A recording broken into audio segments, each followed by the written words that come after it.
My name's Luna, and that night my mother handed me a $1,000 bill, like it was my birthright. Cameras flashed around us, champagne sparkled, and my sister Ava, her perfect daughter, posed beneath chandeliers while everyone clapped. Then my mom smiled, lifted her glass, and said loud enough for the whole table to hear, "Luna will handle it. She always does." Forks froze. Even the waiter hesitated. I stared at the numbers, realizing they weren't just charging me for dinner, they were charging me for years of silence. So I smiled back and said something that stopped the music mid-note. But the real fallout came later. I grew up in a house where love came with receipts. From the outside, we looked perfect, white fence, manicured yard family portraits that smelled like polished wood and forced smiles. My mom ran the house like a brand campaign.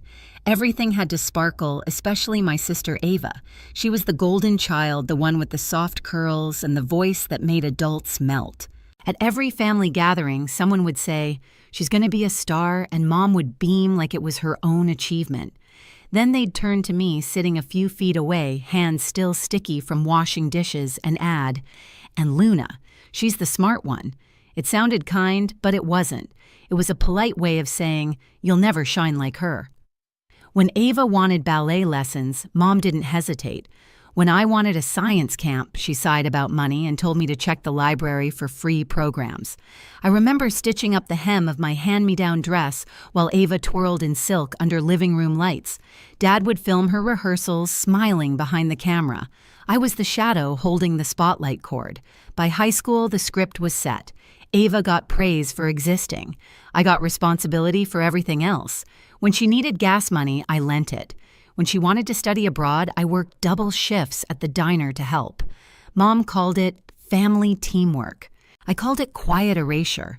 College didn't change it. It only scaled up. Mom and Dad paid for Ava's tuition, her apartment, her allowance.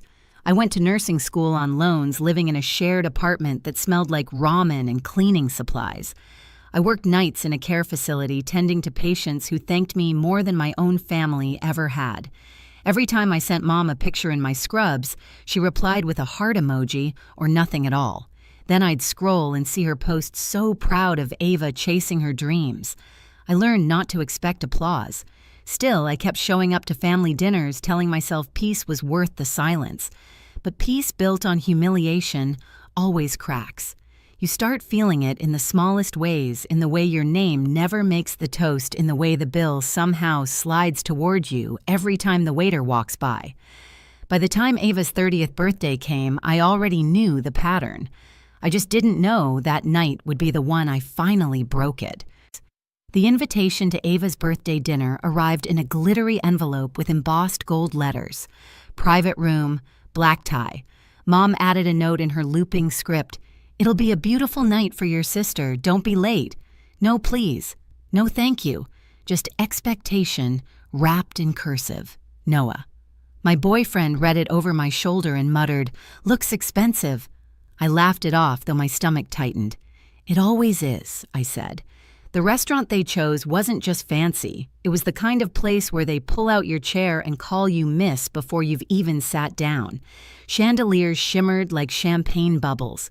The smell of truffle and candle wax clung to the air. I arrived early, instinctively checking my wallet before walking in like I'd been trained to. Ava swept in 10 minutes later, silver dress, flawless makeup, that effortless confidence that came from a lifetime of being adored. Cameras followed her every move. My parents entered behind her, Mom glowing with pride, Dad with his usual quiet smile that never reached his eyes. When Mom saw me, she said, "Luna, sweetheart, you look responsible." Then she turned back to Ava. "But Ava, darling, you're radiant." Everyone laughed except me. Dinner began with speeches, toasts to Ava's success, to her hard work as an influencer, to her bravery for moving to LA. I sat quietly cutting into my salad while Mom told the table how Ava was a born leader.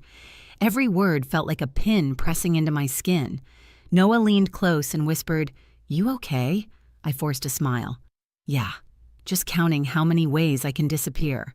Then dessert came, a tower of sugared roses and gold dust.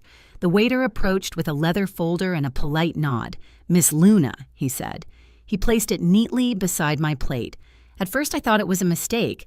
Then I saw Mom's satisfied smile, the one that said tradition. "Go on," she said softly. "You can cover this. It's your sister's big day." I flipped the folder open. $1.99 before tax. I looked up. Everyone else looked anywhere but at me. My throat tightened.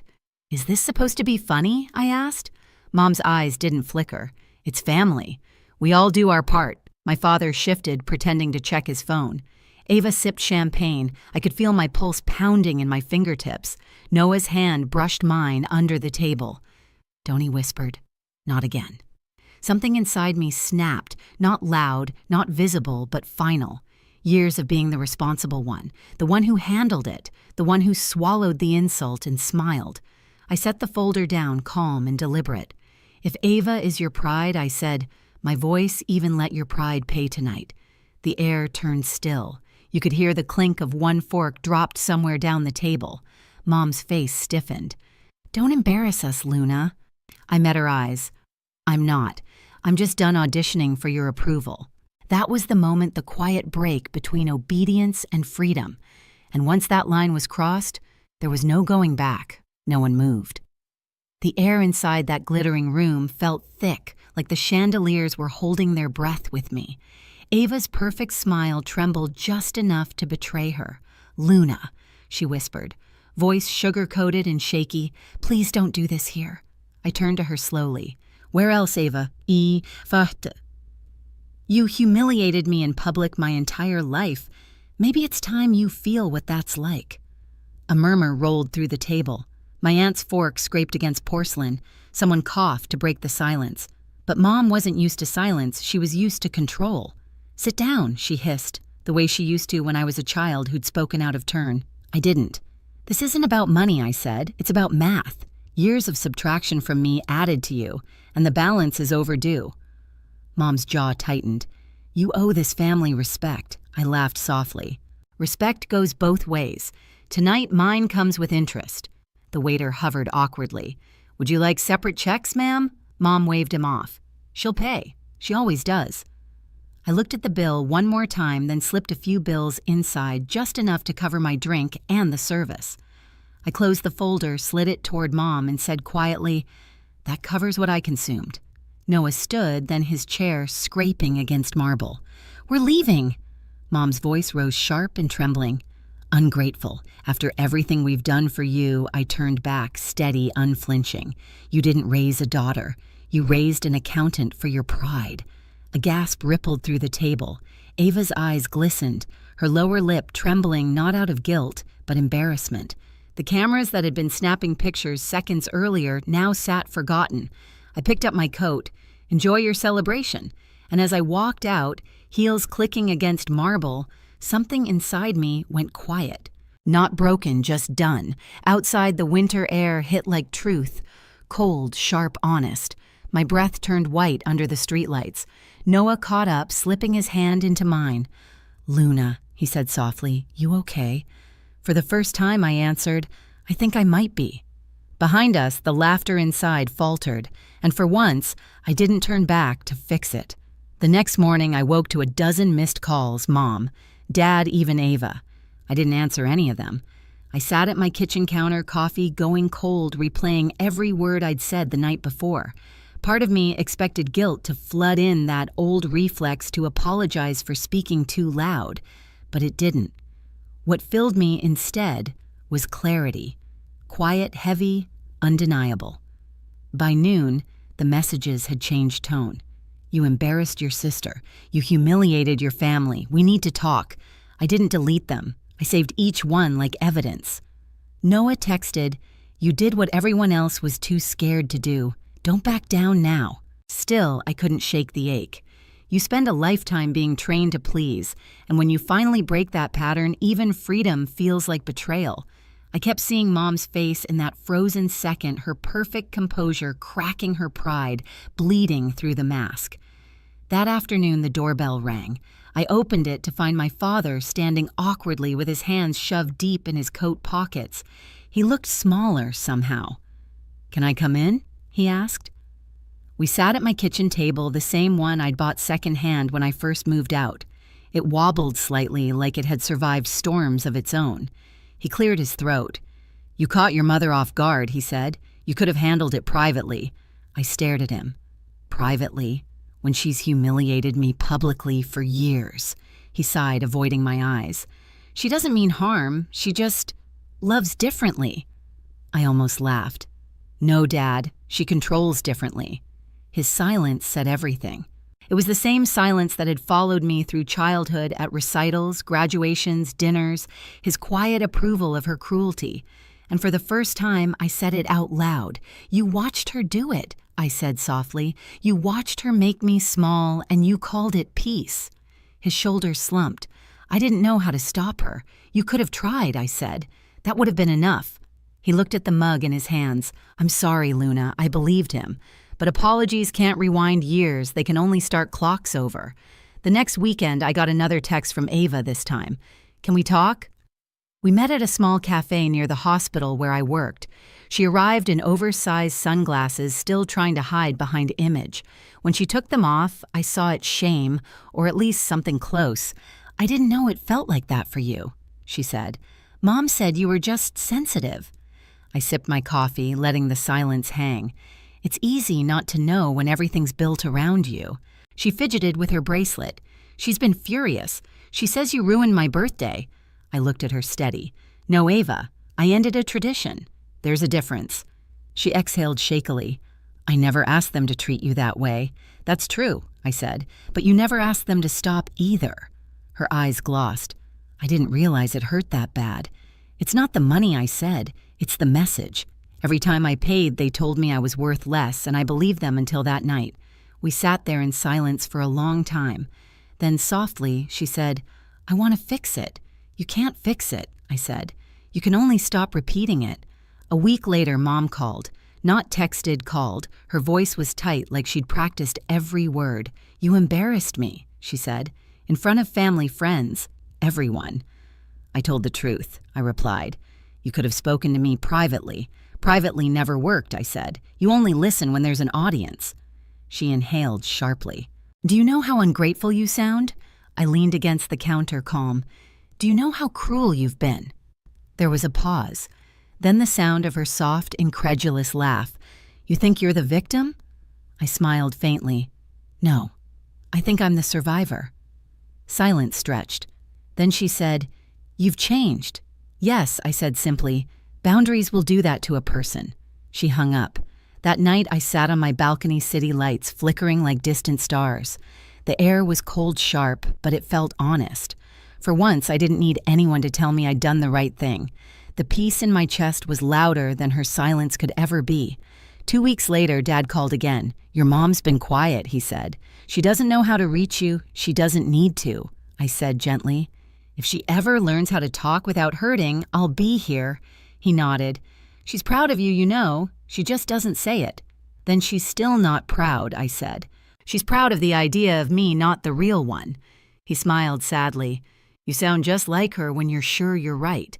"Difference is," I said, "I'm willing to be wrong. She never is." After we hung up, I went to bed lighter than I'd felt in years. A few months later, Ava invited me to lunch again. She came without makeup, without cameras. She looked tired, but real. "I split the check this time," she said with a small grin. We ate quietly. She didn't perform, didn't pose. When the waiter brought the bill, she reached for it, handed me half. "Fair," she said simply. And in that moment, I saw it not perfection, not redemption, but something close to change. That night, as I walked home through the falling snow, I thought about how revenge doesn't always come as thunder. Sometimes it arrives as silence, the kind you choose for yourself after a lifetime of being told to stay quiet. I didn't burn bridges. I just stopped lighting them for people who never walked toward me. When I got home, Noah was waiting with takeout and that soft smile that never asked me to shrink. So he said, "What's next?" I smiled. "Peace. That's next." He nodded, raising his glass of water like a toast. "To peace that doesn't need permission." I clinked mine against his, and to bills that finally belonged to the right people.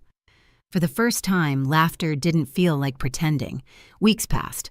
The phone stayed quiet, and for once I didn't chase the silence. I filled my days with work, long shifts at the hospital, small moments that reminded me what real gratitude sounded like. Patients who said thank you without conditions. Coworkers who saw me for who I was, not for what I could give. Therapy helped too. The first session felt strange, like unpacking a house I'd lived in too long. The therapist asked, "What do you want now, Luna?" And for the first time, I didn't answer with someone else's name. I said, "Peace." She smiled. "Then let's start there." Little by little, peace stopped feeling like loneliness.